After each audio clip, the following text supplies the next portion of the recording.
এই দেখো বন্ধুরা, এটাতে কেরোসিন তেল আছে। আর এইটা হচ্ছে একটা সাবানের গুঁড়ি, এই চিপস পেপারটাতে আছে। এইটা দিয়ে আজকে এই সবগুলো মাজবো।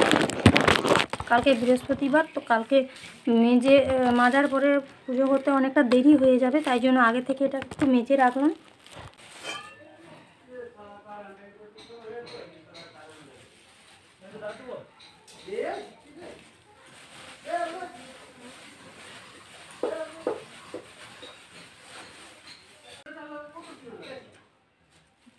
এটা দিয়ে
মোট 3টা জিনিস পাল্টানো হয়েছে। হ্যাঁ, এগুলো মাঝে উঠতে মোটামুটি আর একটা পুনর্জন্ম মিলে আসতে হবে। দেখি মোট গোটার ব্যাপারে খবর মাঝে উঠতে মিলে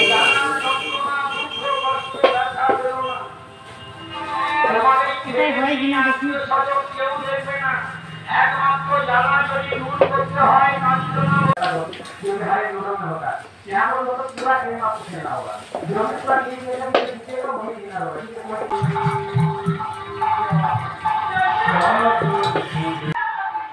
আবার একটা কিনে নিয়ে আসছি,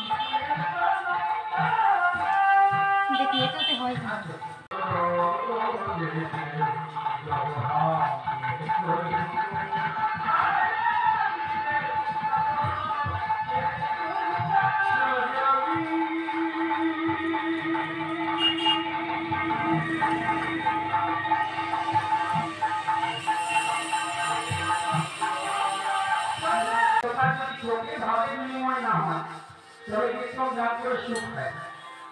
যাই হোক, আপনারা কাছাকাছি জানা রয়েছে, আপনাদের সঙ্গে ভাবের বিনিময় চলছে। এই চোখে একটা ভাষা আছে, যেমন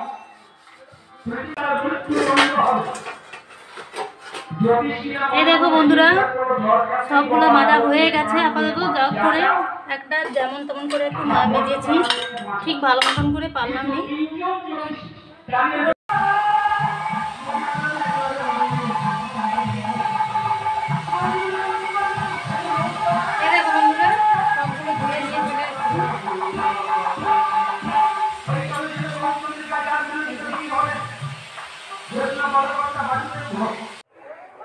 এই দেখো বন্ধুরা, এই যে পুজো জোগাড় করতে বসে গেছি। তো ঘরের যে লক্ষ্মী পুজো হয় প্রত্যেক বাড়িতে অঘ্রাণ মাসে, তো এটা এই যে আমি বসে গেছি পুজো করতে। স্নান টান সেরে একদম শুদ্ধ হয়ে বসে গেছি পুজো করব বলে। তো অনেক পরিষ্কার করেছি, গোটা ঘর মুছেছি।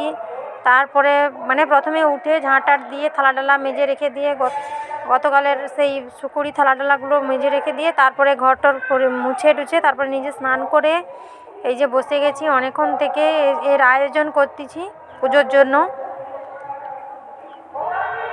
তো অনেক ফুল টুল এনেছি এগুলো পুজো করব বলে। তো আজকে শেষ পুজো, তো আমরা পৌষ মাসের পুজোটা করি না, তাই জন্য এই যে অঘ্রাণ মাসে সব চেঞ্জ করে, আম পাতা যা কিছু আছে সব চেঞ্জ করে, আবাটা, তারপরে আতপ চাল, তারপরে সিঁদুর টিপ সব কিছু রেডি করে নিয়েছি। ফলটা শুধু কাটা হয়নি, এটা রেডি করার পরে ফল টল কাটবো। তারপরে আমার ছেলে স্কুল যাবে, তাতেও একটা তাড়া আছে। তো দেখতে পাচ্ছ পুজোর আয়োজন করার জন্য এগুলো করতেছি, তারপরে পুজোতে বসবো। যে তেমন কিছু একটা জানি না, মোটামুটি যেটা জানি সেইটুকু দিয়েই পুজোটা করব।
এই দেখো বন্ধুরা, রান্না বান্না করে খেতে বসে গেলাম। তো আজকে লক্ষ্মী পুজো ছিল বাড়িতে, সবারই তো জানো। তো পূজা টুজা সেরে তারপরে রান্না বান্না করলাম। আজকে এই যে নিরাম সব তরকারি, বেগুন ভাজা আছে আর কলা ভাজা আছে। মানে আমি বেগুন ভাজি, কলা ভাজি আর ফুলকপির নিরাম ঝোল করছি, সবই নিরাম। পেঁয়াজ দিইনি, আদা বাটা লঙ্কা বাটা দিয়ে রান্না করেছি। তো একদম খেতে বসে গেলাম।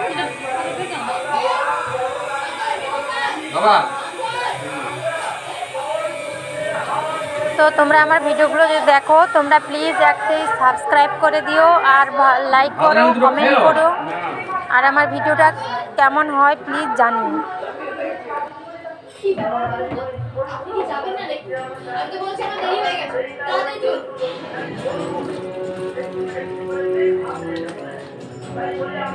বলতে পারবো না।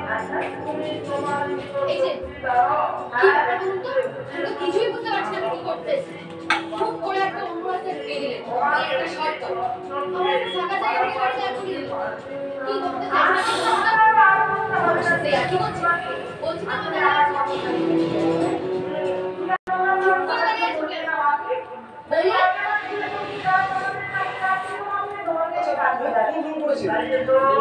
একটু আগে কলেজে ঢুকে ডাইরেক্ট অ্যাডমিশন নিতে চলে গেল।